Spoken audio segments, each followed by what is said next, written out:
started.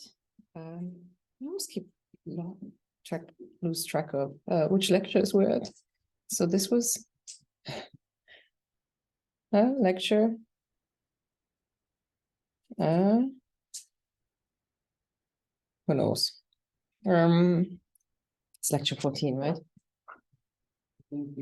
15, right? I was in between those. Okay, let's go with 15. Tricky thing is that we had one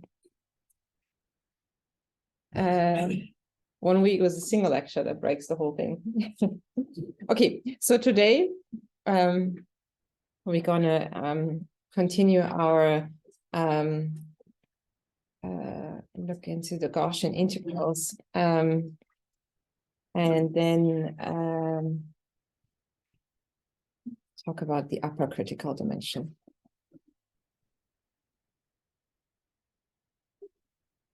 And that will then conclude on our trip into field theories in the context of Landau-Ginzburg.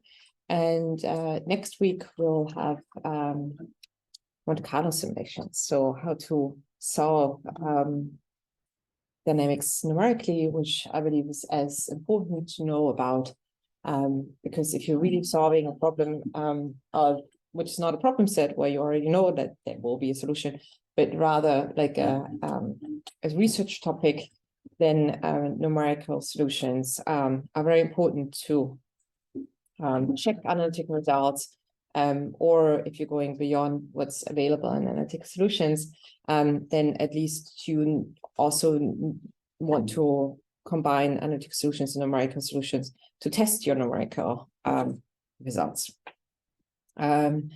Before in the last week of before the holiday break, we have the mock exam, and then we're going to start with the randomization group. Okay, so to go back to the reminder of Gaussian integrals.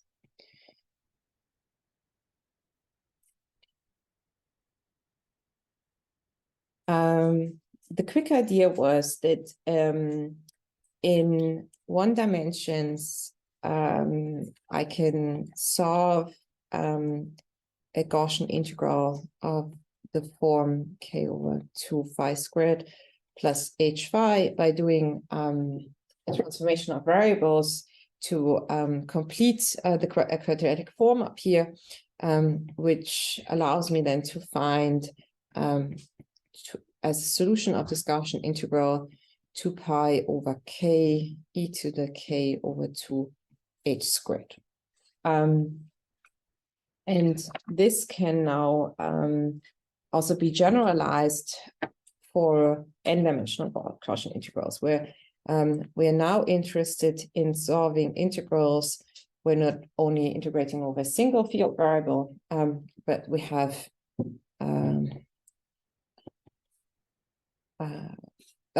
right now we're still discrete. In the end, we're going to have fields that are continuous, but we have a number of integrals of states that we're integrating over. And now, in principle, the problem is that these phi I and phi j are coupled. And the idea is now to reduce the product by diagonalizing this interaction matrix K, such that we can go to the eigenspace of our interaction matrix K, in which we know that these the eigenvectors in which we then expand our variables phi are orthogonal to each other, such that they decouple, and all of a sudden we turn into this sum here turns into a product. In a sense, this is what we've been doing for when we were solving the Ising model in different cases as well, right? We always found a trick to decouple these states. And this is now the most general kind of approach. So just to recap, so what we're here doing is we are diagonalizing the matrix K by assuming K to be symmetric, which means that Kij is Kji. And then we have real eigenvalues that I'm going to denominate with KQ. And this matrix is diagonalized by eigenvectors.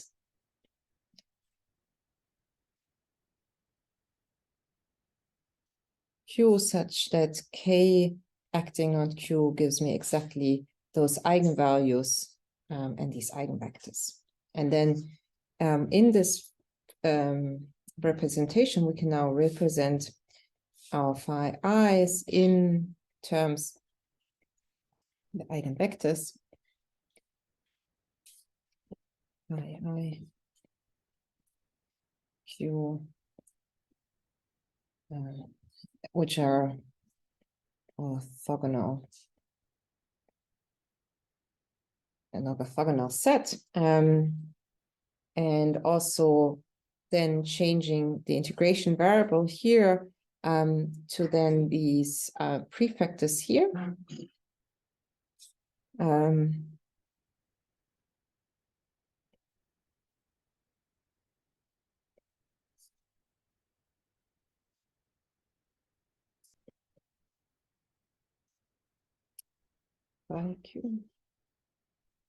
This is actually easy to do because the Jacobian of this transformation is unity, since the Q's are not only orthogonal but orthonormal actually. And then our integral up there, our Jn, becomes now the product. So this sum now becomes a product over the states Q. Now, state variables Q. We can move out of this integral by Q tilde. And now we have QK over 2 phi Q tilde squared plus HQ by Q. So that's a product of n one-dimensional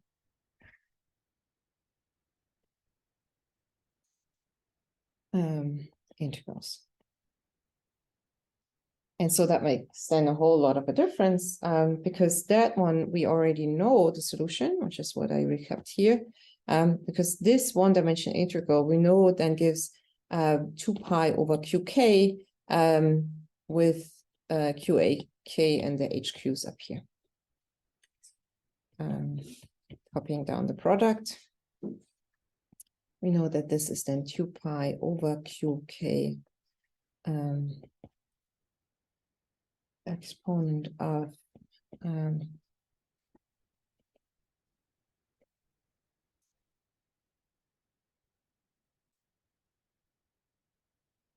okay. So, but this is still now expressed in the the basis of the eigenvectors of our interaction matrix K. And so what we actually ideally want to have is, go back to our original basis. So we go now back to original basis.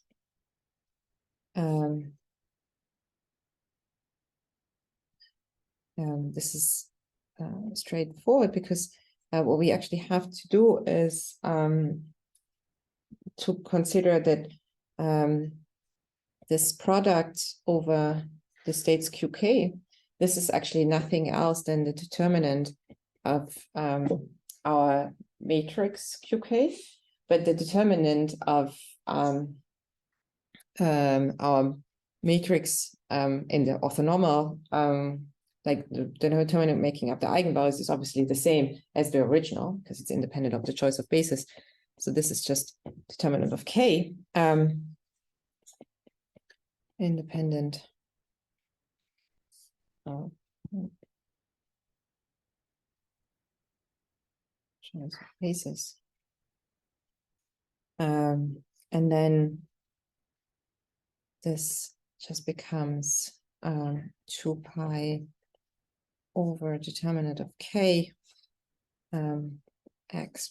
And here I move back in the product into the sum over these states. And then back to ij, sorry, h, oops, hi,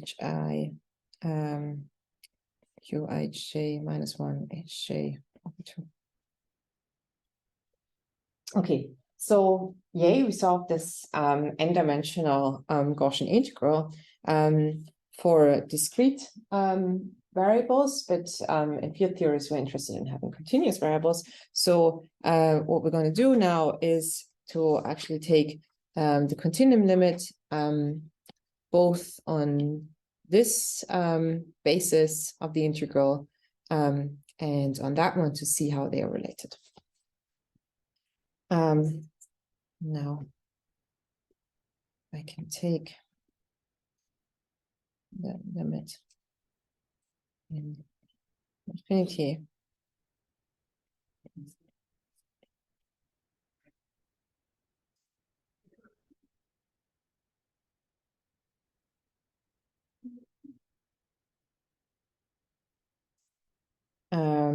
which means that here now the matrix K is replaced by an integral kernel. So what we have instead is integrating functional integral over these functionals. Now here, instead of the sum, the d-dimensional integral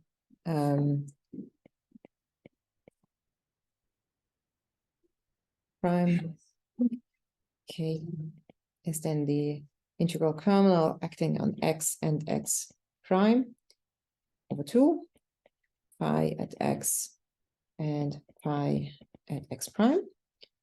And then the field interaction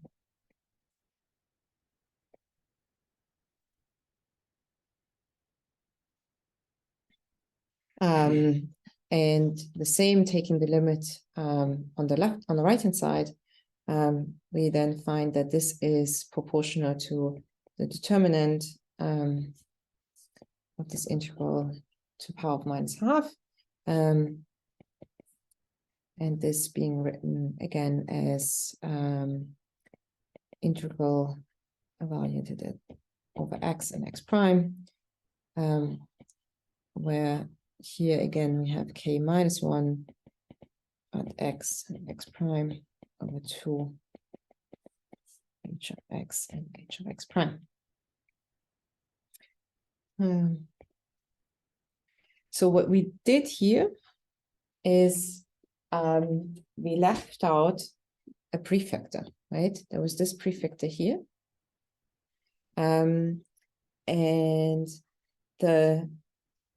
the thing is that this,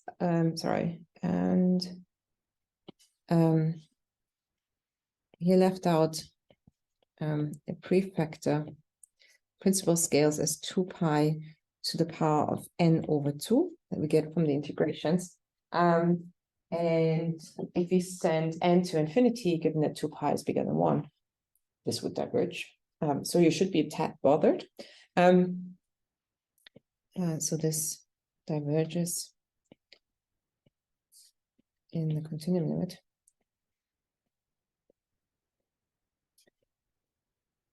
But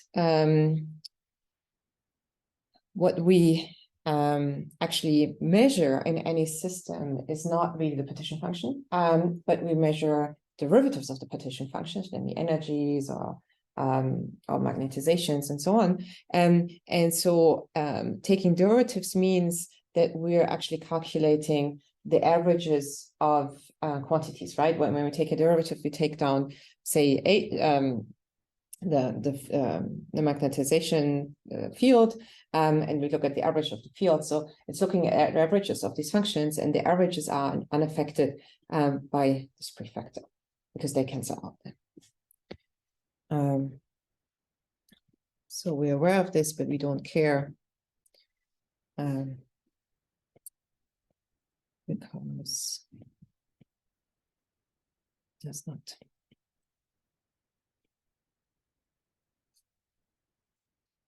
Averages.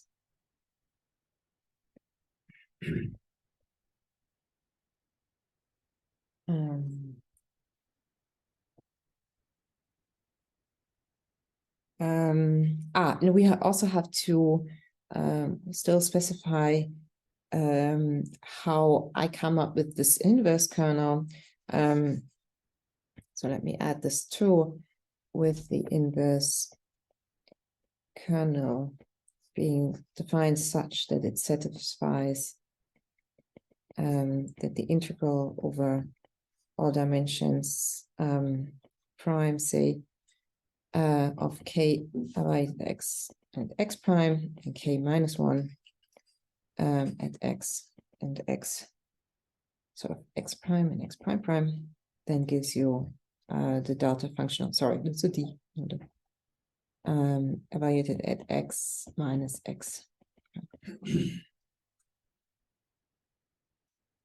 So this was just a math prerequisite so that we can readily now solve these functional integrals that, obviously you see by the choice of how I chose the variable names here, that this is important for calculating dynamics of the Ising model.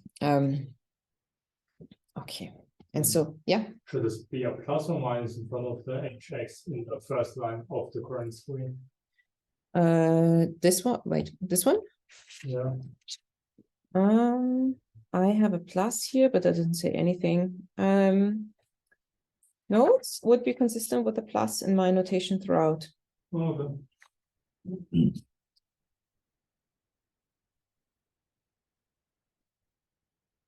So we turn to the new concept, namely the upper critical dimension. So far, we only have the lower critical dimension. And here we're going to figure out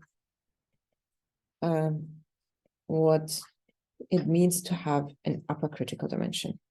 And in a sense, it's a okay, so the idea of the upper critical dimension is that we're going to see that there is a specific dimension above which mean field theory holds. So what we're going to see is that we so far we introduced the concept of mean field theory in an ad hoc fashion, and we recovered it in this very broadly applicable approach of statistical field theories, and then kept on realizing that the results that we got were not really in agreement with what we expect, like we know from physical systems, so that it doesn't accurately describe the physics. So we're always being made aware of the limitations. And hey, today I'm going to show you that indeed there is a certain dimension above which mean field theories are really an exact description of the physics. And so even though the denomination upper critical dimension with respect to the concept of lower critical dimension suggests that they have a similar meaning, right? Lower critical dimensions tells you when you expect to have above which dimension you expect to have phase transitions. Upper critical dimension doesn't tell you anything about expecting phase transitions or not, but it tells you something about if you expect mean field theories to hold. into in this journey, you will discover how you can determine which dimension this is.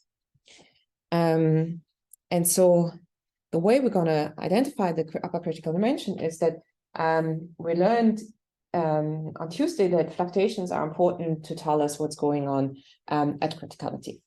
And so now we're going to look at how are actually these fluctuations affecting our thermodynamic variables, and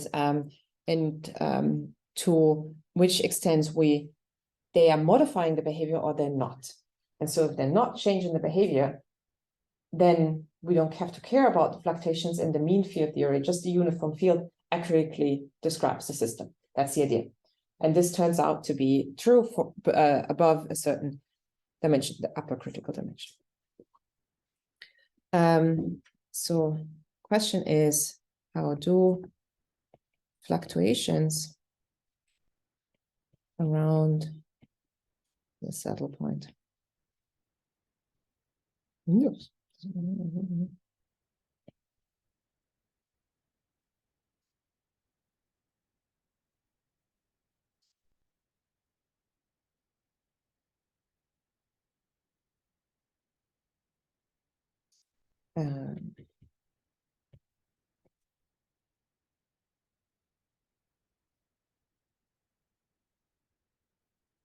Okay. So, you know, and when they don't modify it anymore, then we know that they're not important. Okay. So we use the previous small fluctuations approach.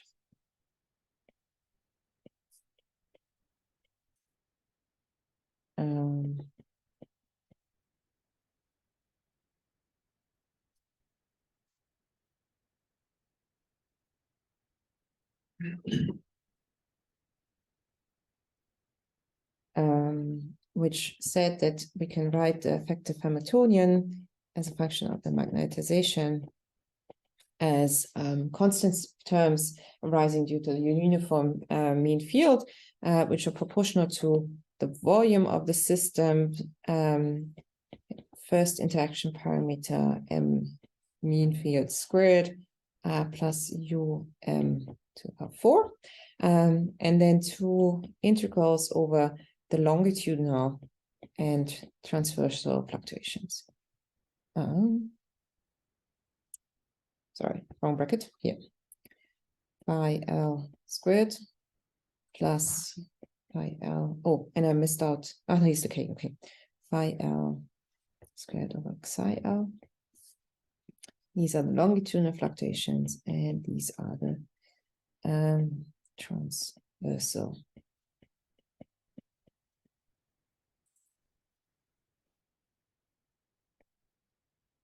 Where we identified, oh, sorry, and these are squares too. Where we identified that this looks like a Hookean spring with a stiffness of the potential that goes with K over psi L squared, where this psi represents the correlation length of the longitudinal and the transversal fluctuations respectively. Okay, so this is now our effective Hamiltonian. So if we just go back to our knowledge on thermodynamics, we can use the Hamiltonian to calculate the partition function and then the free energy. So the partition function is then, oops, Z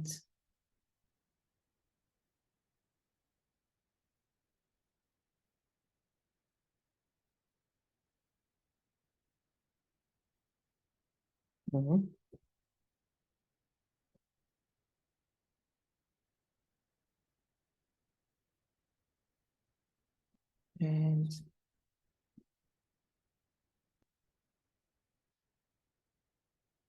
summing over all functional states, sorry, so bracket closing, of the exponent of, and now we have here K over 2 over minus d dx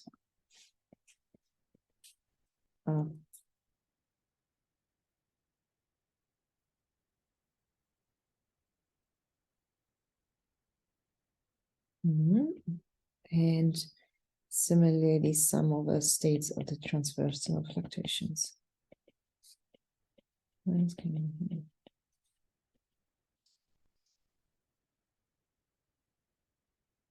No, sorry, bracket.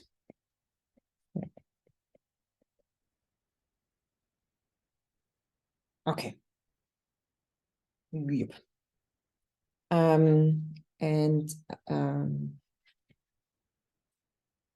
so before we go into the free energy, what we do is we simplify these. So we recall that the phi L, if we go to the fluctuations, if we go to Fourier space, they're Gaussian, independent Gaussian variables, which significantly simplifies then the calculation. So we go now again to Fourier space.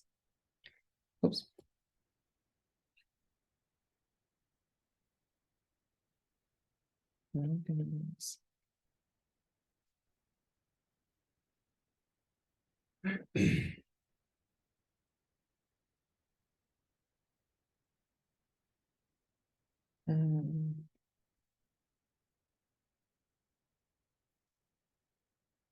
Into Fourier space, which means that we express these fluctuations as in Fourier space as 1 over square root of the volume d dx minus iq x, and this are the phi, where alpha stands for both L and transversal. And with that, we can then see that the partition function, where I'm leaving out the prefactor, is then proportional to a product over these independent modes that we're integrating over space. And then the derivatives gives us a q squared. So we get a minus k over 2 q squared plus psi minus 2 alpha. Phi q squared. And if I now identify this as this prefactor here as my interaction kernel, on my interaction matrix M, and it depends on Q, then I know that the result, and let me just go back up, of this integral is just the inverse of the determinant of this integral. I don't have this constant terms here, right? So this factor becomes 1. So we just have this contribution here. So it tells us that this whole thing is just determinant of MQ to the power minus a half. And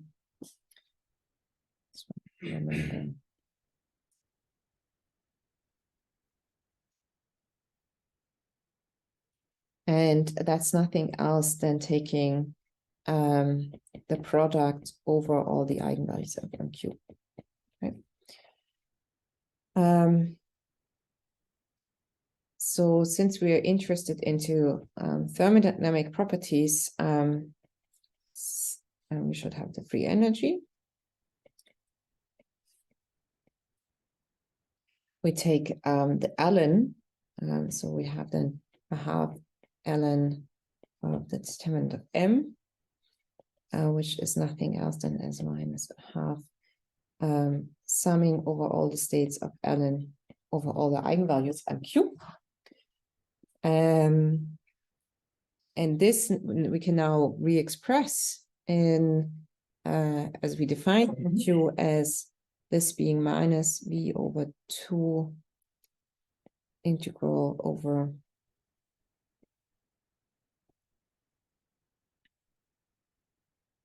ln of this interaction kernel that is k q squared plus xi alpha. Oh, sorry, the half had to go out. Here. Just with the definition of the MQ up here. And so this is the contribution that we have independently for the longitudinal fluctuations, and then a second contribution from the transversal fluctuations, and then the free energy has another contribution from this prefactor, right? So if we now take the ln of the full partition function here, we get the free energy.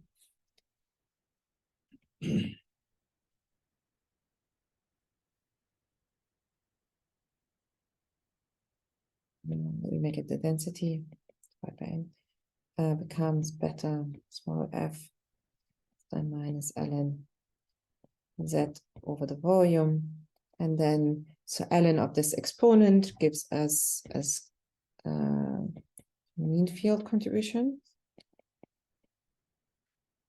and then the two contribution due to the longitudinal and the transversal mode. So what is changing is the correlation length here, and since I chose the density, this volume cancels out. So I get a half here, d q over 2 pi over d ln of k q squared plus xi l, and same for the transversal ln of q k q.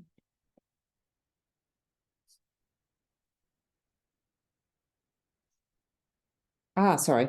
And since I have okay, so here's a dimensional argument as well. So because I have one longitudinal fluctuation that is along the direction of the uniform mean field, and then I have perpendicular ones. And perpendicular ones in 3D, I have at least two. And in general D, I have D minus 1. So this prefactor here, it actually means that here I sum over the D minus 1 transversal fluctuations. So this is counting the D minus 1 transversal components.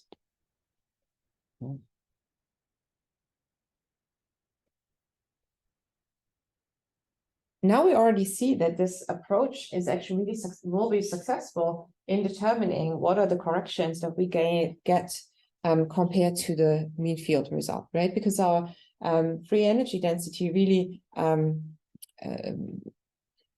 constitutes of our mean field result that's given by these two terms, and then the two additive terms that give us the corrections due to fluctuations. So again, free energy is not what we measure, but we measure response functions. So let's look at our most beloved response function, which is the specific heat, and see how these fluctuations affect the dynamics of the specific heat at criticality. And where are they important and when are they not important? So determine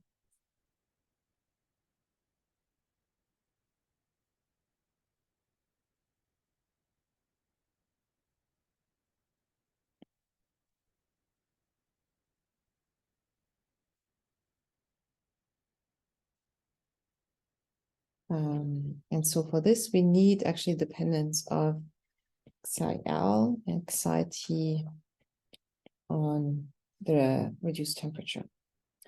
This is what we did on Tuesday. So remember we had, just listing them all. So we had this K over psi L squared, which we had defined as the that's the second derivative of the energy density with respect to these fluctuations. we had found that this is T for T bigger than 1 and minus 2T for T smaller than 1. And then the transversal ones, we had K over, say, T again.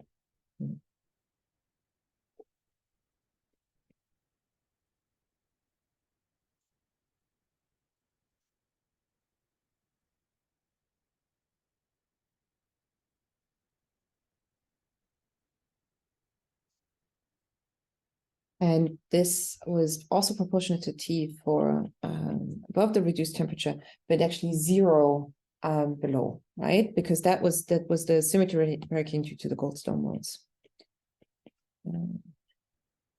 And so if we then rearrange that, we get that here CL is proportional to T minus a half square root of K for and minus 2T to the power of minus a half square root of K. And similarly,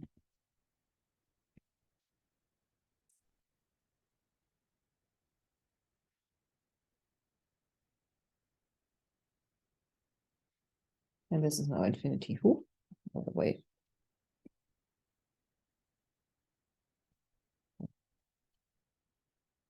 Okay.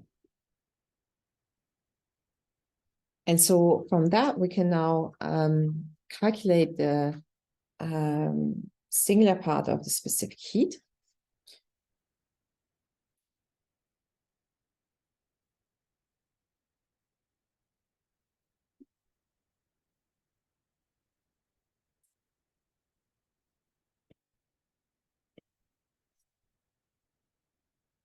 Then becomes, so that's just the, again, remember the second order derivative of the free energy with respect to temperature. Here. Okay, and so that is, we go back here. So from the mean field results, we have a linear dependence on T here. So we would have the magnetization squared over 2. But above the critical temperature, we don't have a magnetization. So obviously those two terms are equal 0. I only get contributions when taking derivative of those two. And they both, and that's why we need to know how they depend on the temperature, because then here we're hiding the temperature dependence. So we get 0 for the mean field contribution. And then note that the longitudinal and the transversal mode, the same scale the same way for T bigger than 0, right? So in fact, these integrals are the same, and I have D of them. So I have plus D over 2 integral ddq 2 pi over D. And then taking the derivative of the ln gives us a twice gives us 1 over x squared. So 1 over kq squared plus t squared. Bigger than 1. And then above the below the critical point, we do get contributions from mean field, namely, and I didn't give this, sorry. So what we also need to remember,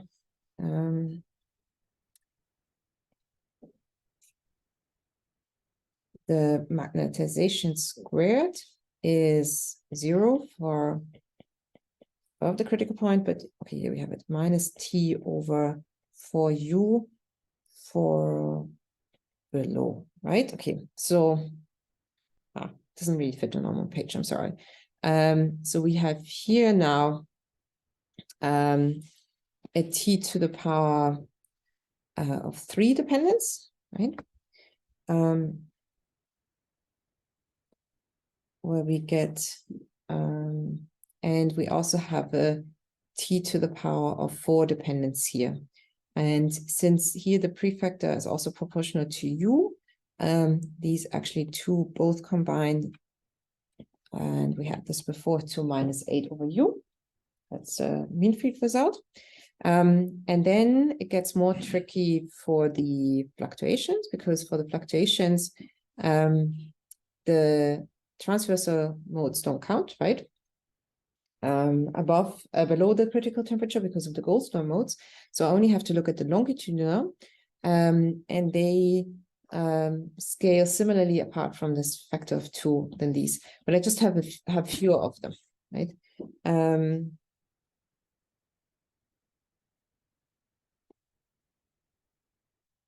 So that's then plus.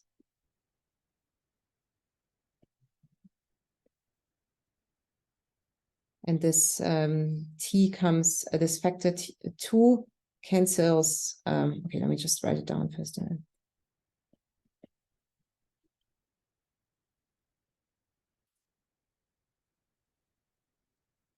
So what happens is that now, because of this factor of 2, if we differentiate twice with respect to the time, we get ln x is becoming 1 over x, and we have to, what is it, chain rule differentiate to get a factor of 2, right? For the first differentiation, for the second differentiation, our 1 over x becomes 1 over x squared. And we again have to differentiate, getting another factor of 2. So we have a factor of 4 that cancels with this half into a 2 and the 1 over x squared contribution here. Only from the longitudinal modes. Yes. Haven't we argued that K, even though we do not know how it exactly depends on T, does depend on T?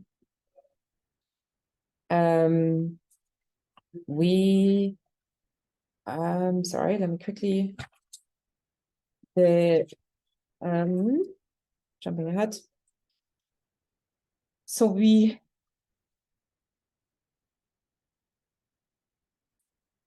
K is a measure of our interaction strength. So it's a measure of the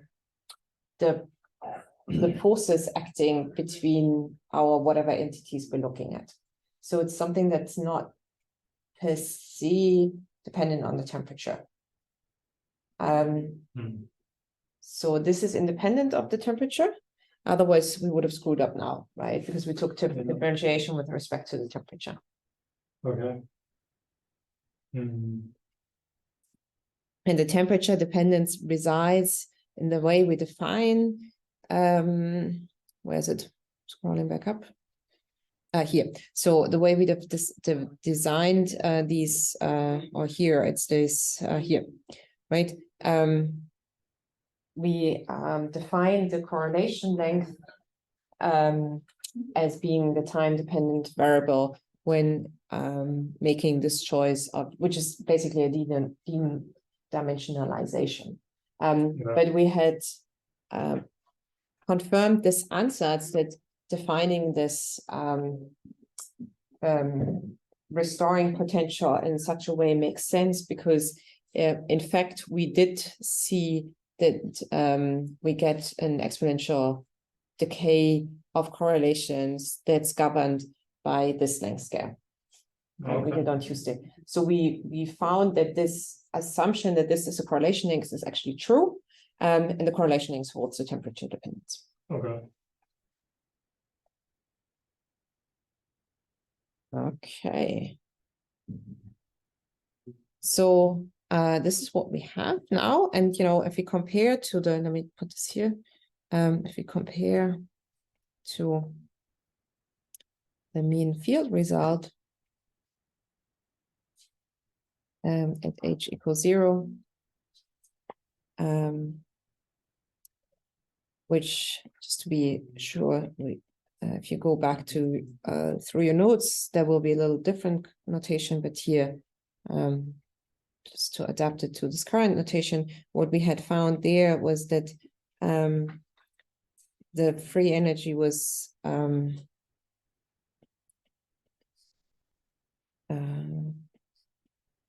0 minus t squared over 16u.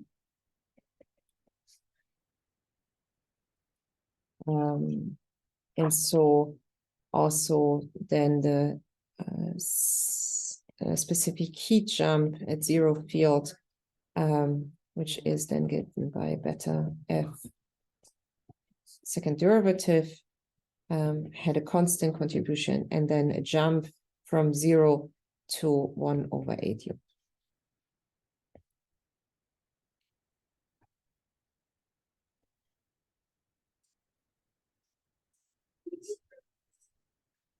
And so in mean field, we had that the critical exponent is defined that the specific heat scales with T2 minus alpha, and if there's a jump, then here we had alpha mean field equals 0 due to jump. Okay, and so we can really read off, okay, as advertised already, like this is our mean field result, these are our mean field results, and these are the corrections due to fluctuations.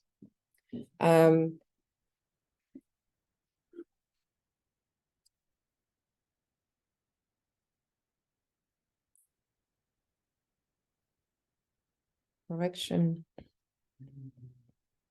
to mean field specific heat.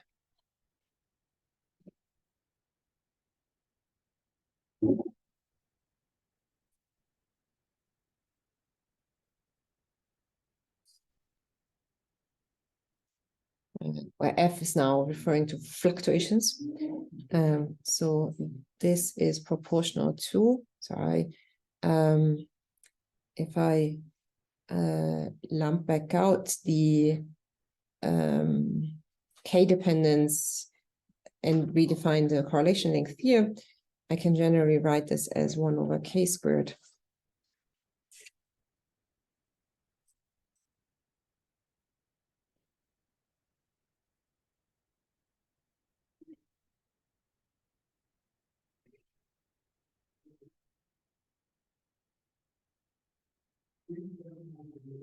And so if we look at this integral, then its result really depends on the choice of the dimension. Okay? So how can we, what we're doing here is we're in the Fourier space. So what we're actually doing is we're summing over the wave vectors within the Brillouin zone. And the Brillouin zone being defined by the lattice spacing, right? And so this integral per se has dimensions that, the dimensions of the integrals depend on the dimension of the space of D. And so different parts of the Brillouin zone will dominate the behavior in different dimensions. Let me just detail out. So the behavior of its integral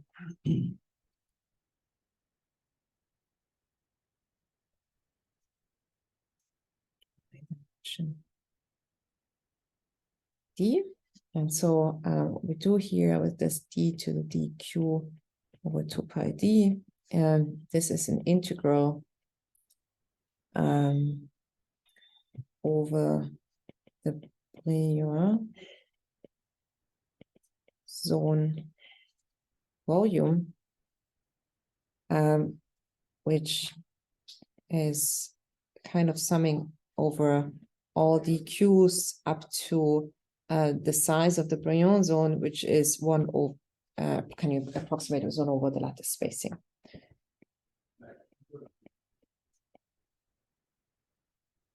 And q dq q to the d minus 1 dq to the lattice spacing, and here we have then q squared plus xi minus 2 squared. So if we just count dimensions in terms of q, what we have is that, okay, so we have here q squared, there's another square here. So it's q to the 4. And then here we have q to the d minus 1 and another q if we evaluate the integral. So we have q to the power of d minus 4. That's the dimension of this integral. So integral has dimensions q, so length 4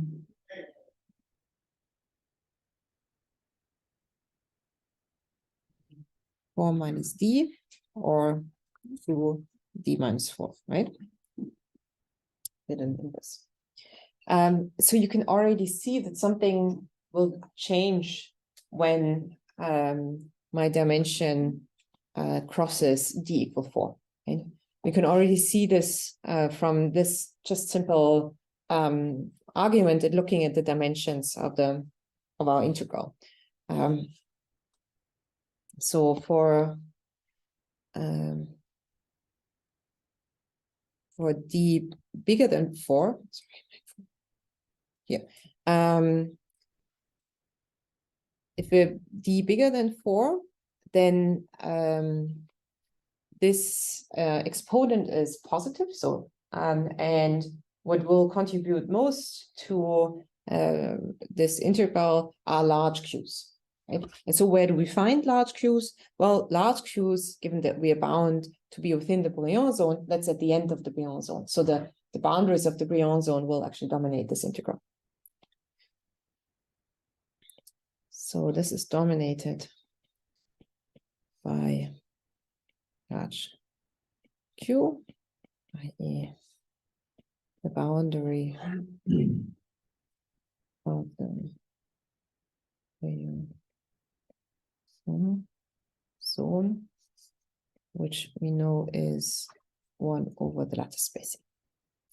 And it's different for d smaller than 4, because then for d smaller than 4, this exponent is negative. And what is contributing most is the small q's. And more importantly, we know that this integral is converging, and it should be just governed by the intrinsic length scale of the system. And so what is the intrinsic length scale of the system? Well, what we're here summing over again were the fluctuations, right? And the fluctuations, they govern their intrinsic length scale is their correlation, right? So we can make this integral for d smaller than 4, we can rescale out the dimensions and look at it just in terms of the correlation lengths of the system. So here we know the integral is convergent. And we can make it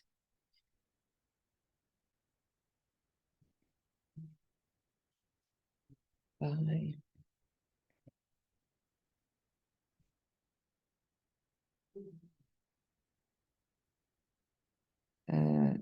the length scale of the system, or the inverse of the length scale. So that in shorthand, this argument says that this correction C of the specific due to fluctuations actually scales with 1 over k squared, that's the prefactor. And then this integral for d larger than 4 is dominated by large q, hence the boundaries of the boundary zone. So actually the length, the q is 1 over a to the power of d to the minus 4. So a to the 4 minus d. So this is the case for d bigger than 4, and for smaller dimensions than 4, then the length scale that's governing the system is the correlation length, the correlation length. So this is then 1 over the correlation links. So Q becomes 1 over the correlation links to the D to the power 4. So that is then QL 4 minus D 4 D smaller than 4. Okay. And so remember that now the correlation links, that was the thing that was temperature dependent, right? So note that we knew that for psi L is proportional to 2t to the minus a half. So what's happening now, if we look at this correction here, is that for d larger than 4, these fluctuations, they just add a constant, right? I mean, A is independent of t, it's like just the lattice spacing. So they just add a constant to the overall specific heat. So the size of the jump that is actually stays unaffected by the fluctuations. So the fluctuations don't have an impact on the behavior at criticality as predicted by mean field. So above 4 dimensions, mean field is correct. That's the definition of this upper critical dimension. And it's different for dimensions smaller than 4. Why? Because here we have a correction that does depend on the temperature. So it really changes the dynamics, the behavior of how I approach my critical, what's happening at the critical point. So what we have here in D, bigger than 4.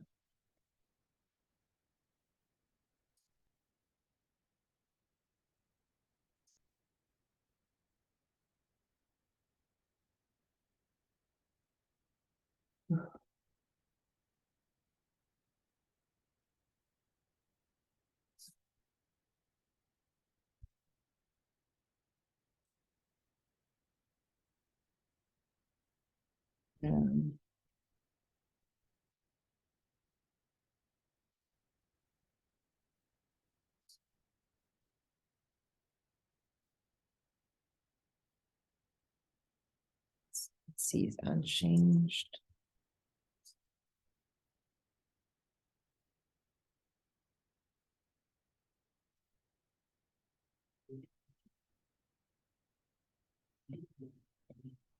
So we have the same result for D bigger than 1. We have a jump, which corresponds to this critical exponent being 0. And only in D smaller than 4, due to the divergence of the correlation links with t to the power of minus a half, the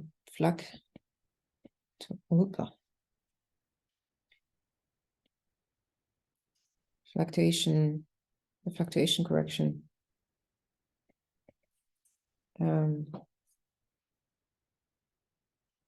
diverges as CF is proportional to T minus 4 minus D over 2 at critical point.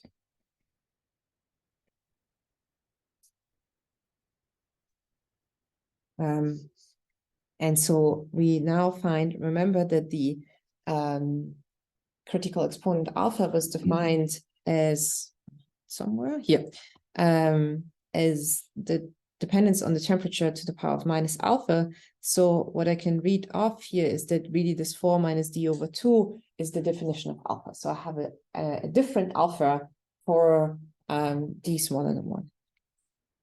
So we find that alpha is 4 minus D over 2, which is a stronger singularity than predicted by mean field only.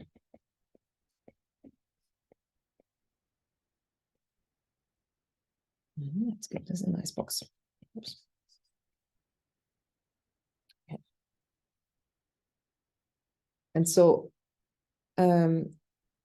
we find that really these fluctuations, sorry, wrong color. Oh, we can actually leave this. It's actually important. So fluctuations change critical behavior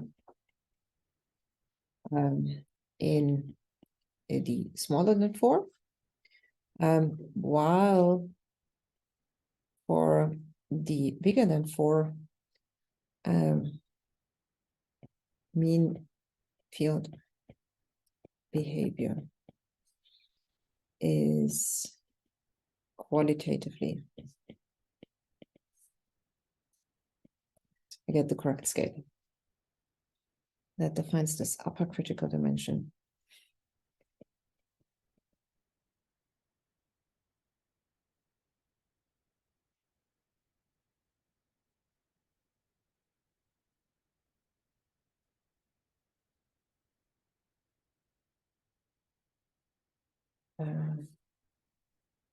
And just as a quick note, so we here within statistical field theory already discovered that something we have to have corrections for d smaller than 4, and to have the really correct corrections, we to fully assess the corrections, we have to go to renormalization group. So for the smaller than 4 higher order terms,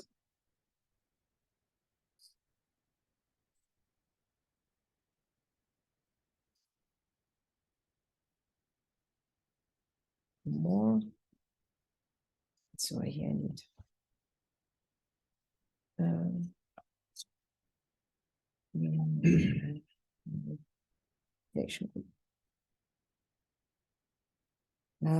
so what this means is, graphically speaking,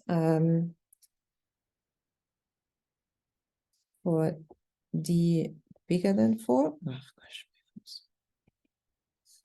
the specific heat is, the mean field prediction would say that, and this is temperature, and this is T equals 0, is 1/8 u, and then goes down in a jump. And if we compare this behavior now for the bigger than 4 and t smaller than 4, like the corrections, oh, sorry.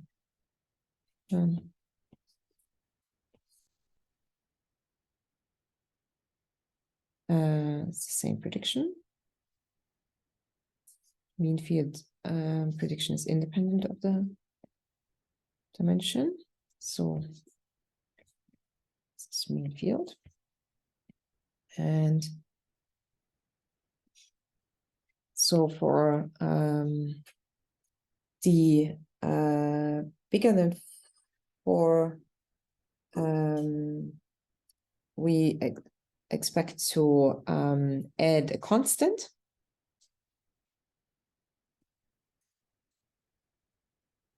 But the qualitative behavior is the same.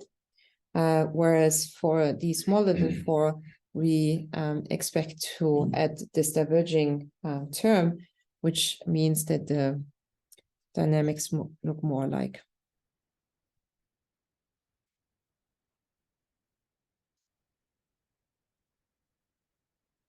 in reality.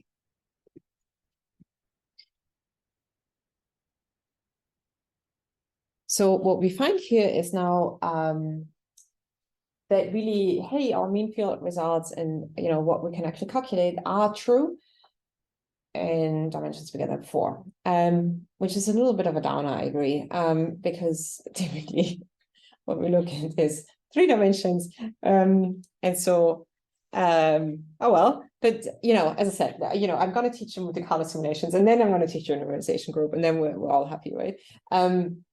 Because we can actually deal it. But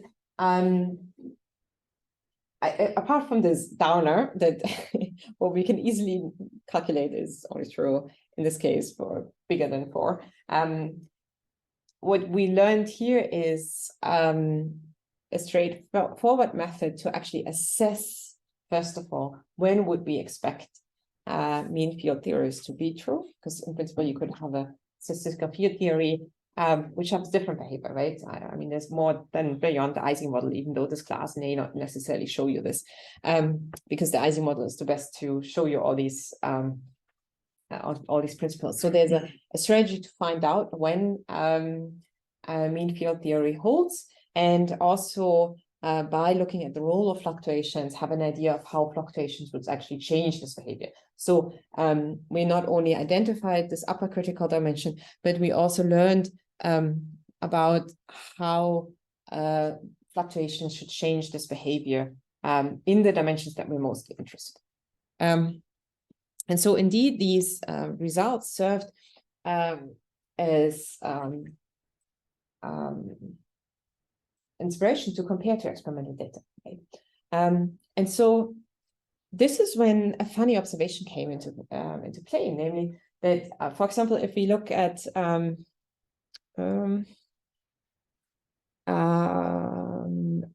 certain systems, like, for example, superconductors, then and we measure the specific heat, it turns out that actually the mean field result works just fine.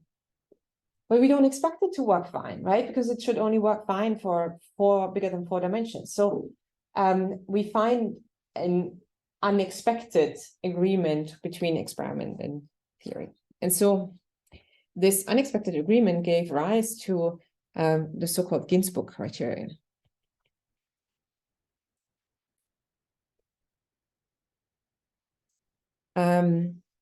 So the reason for this is the parser from experiment, the data from some materials, like superconductors,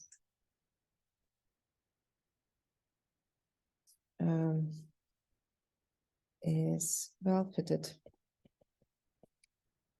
by mean field exponent,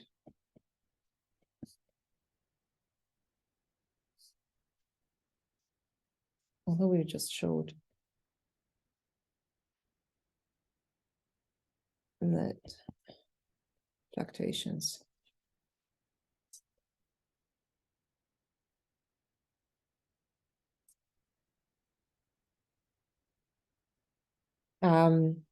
and so, I mean, if you look at this graphical presentation here, right, then you see that this divergence that we get from these contribution to the fluctuations up here, this is obviously something that diverges as I approach my critical temperature. So when I send the reduced temperature to 0, and if I'm further out, then it's actually nicely, still describing the mean field result. So obviously, if I measure the specific here and there and take the difference, then I don't know what's going on in between. And so this suggests the question of, okay, where do I actually have to, how close to the critical temperature do I have to measure to really observe this divergence?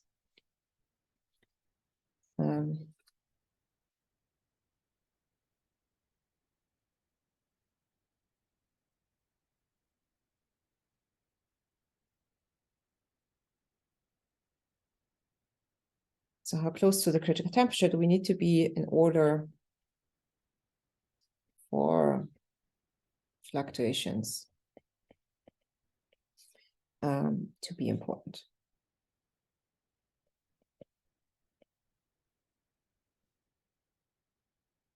And this gives rise to this Ginzburg criterion. So because what came up is the idea that as a rule of thumb, if this correction here becomes bigger in order of magnitude, like bigger than the jump that I would expect from mean field, then I should see it. So And the question is, can I find the temperature in which range I would expect it? So the criterion is when fluctuations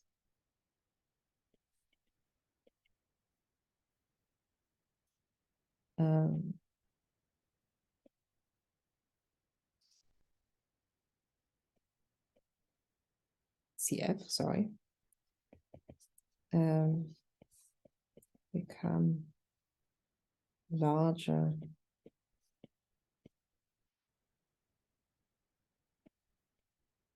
in the mean field.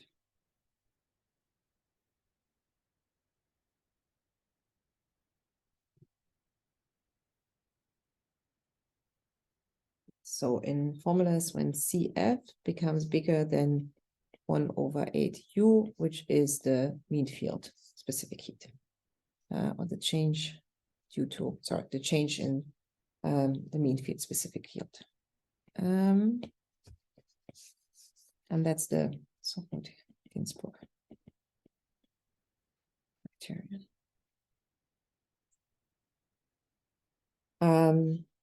Okay, so let's look into this criterion if we can actually predict the temperature now. So we write the mean field divergence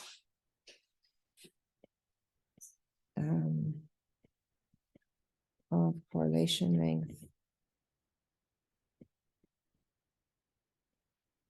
as so we know that it's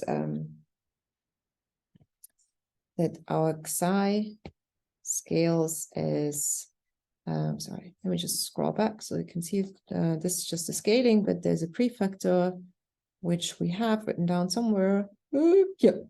Okay, so the correlation lengths go with t to the minus a quarter, a half, sorry, and there is the square root of k, which gives us the length scale of the system, right? And so we can write the Xi as Xi naught t to the minus a half, with identifying this Xi naught as square root of k. And this tells us that we here find a microscopic, this defines a microscopic length scale, which is actually the coupling length scale. Right. So this is a length scale, reduced temperature is a dimensionless variable. That's why this is another length scale, and it's given by the square root of the coupling. Then if we plug this into this, this mean field criterion, we find a Ginzburg criterion, sorry, then the Ginzburg criterion becomes CF is, so the correction was, remember, sorry, again, scrolling up, here, is Xi L to the power 4 minus d over k squared. So it's Xi 4 minus d L over k squared. And so if I now put this answers in, then I have here this k squared that gives me Xi naught to the power 4, just using this relationship, and then putting in this ansatz that the Xi L scales with Xi naught, with this temperature dependence, we get Xi naught 4 minus d and a t minus 4 minus d over 2. And this is meant to be bigger than the jump in the specific heat predicted by mean field. And so we can re-solve this now. Sorry, let me just get rid of this the 4's cancel. So I can solve for the reduced temperature.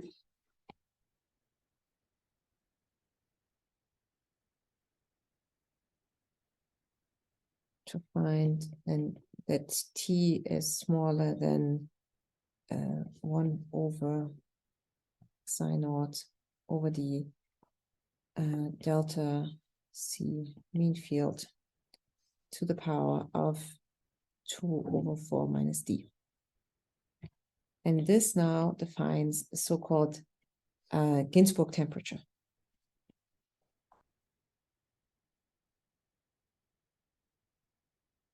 So if below this temperature, I expect to be so close to this divergence that I should be able to measure it.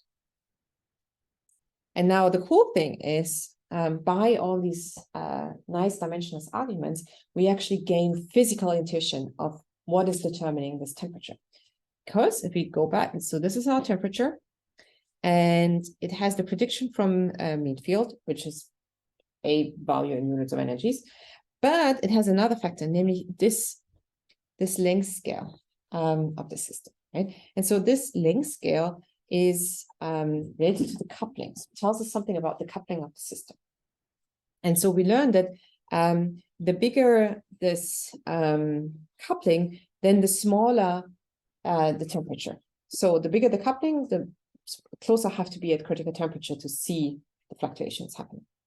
And so now that we see these experiments actually being predicted by mean field theory really nicely, for some materials actually all falls in place. Because the example that I gave you was to say that, you know, there's some materials like superconductors where this mean field theory results seem to predict nicely the experiments.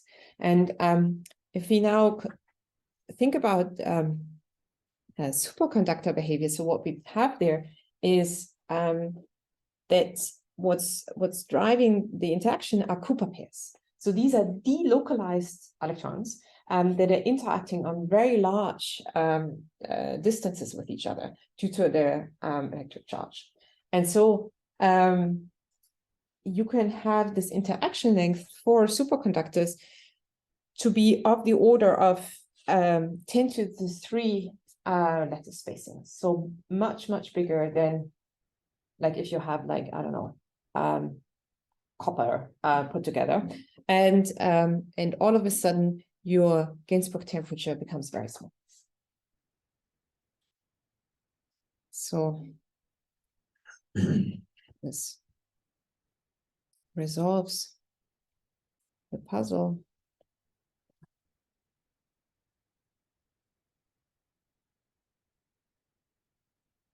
Superconductors psi 0 is particularly large.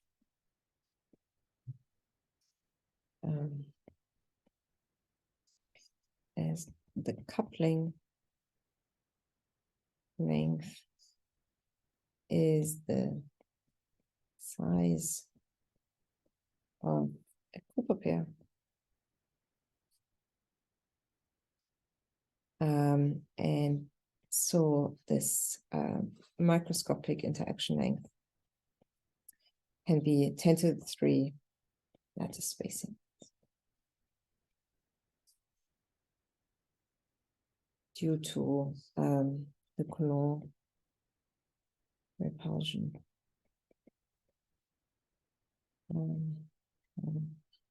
Yeah, paired electrons. So that means that the Ginzburg temperature is very small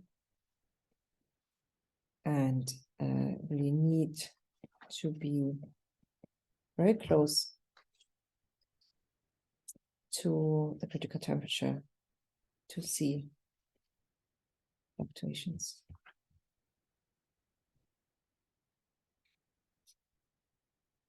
So I hope that rescues your excitement about statistical field theories, because even though we found that fluctuations should matter in our desired or like life-wise applicable dimensions of smaller than 4, we actually see that the corrections rising due to fluctuations may not be important. And we even have a criterion to assess when we would expect them to be important in governing the dynamics. So as this concludes now my our journey into statistical field theories, let me note down some general lessons on the Landau-Ginzburg theory.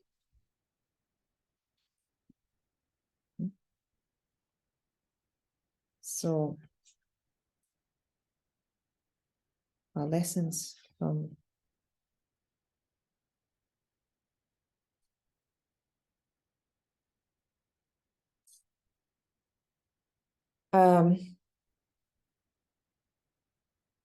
so we learned that for spatial dimensions, D larger than 4, which means larger than the critical dimensions, which is 4 for the Ising model, the saddle point approximation, and thus the mean field theories are qualitatively exact.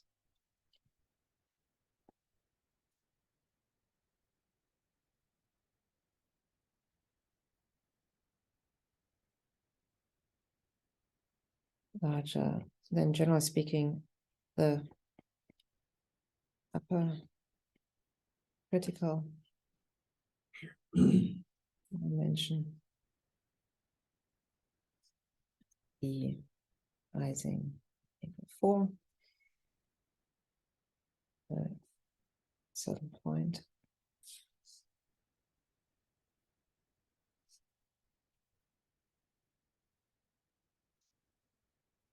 theory qualitatively.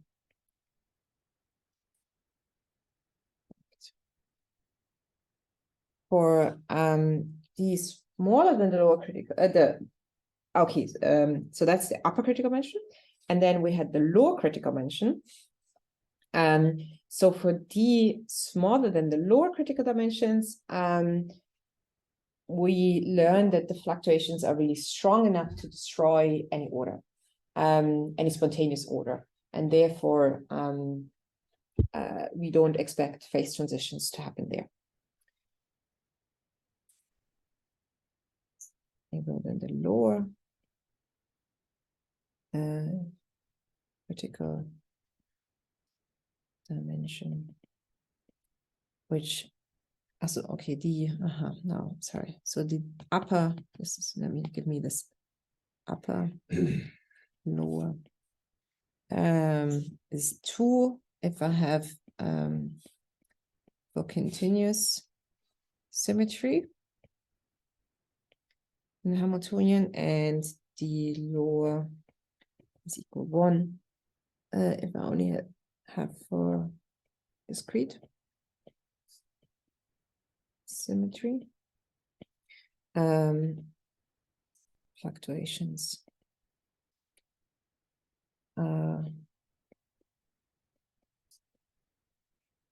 strong enough.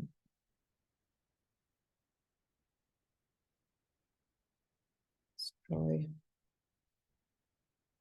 ordered base. And in between, in the intermediate range,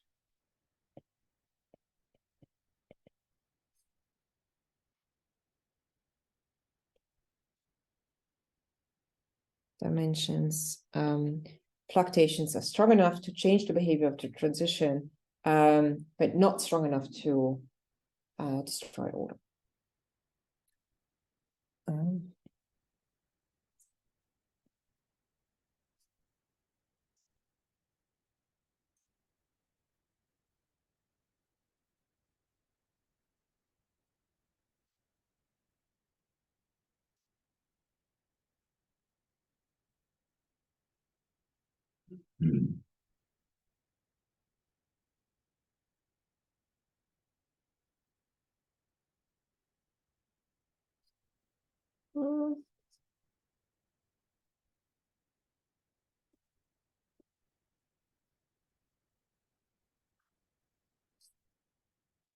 And that concludes our journey into statistical field theories.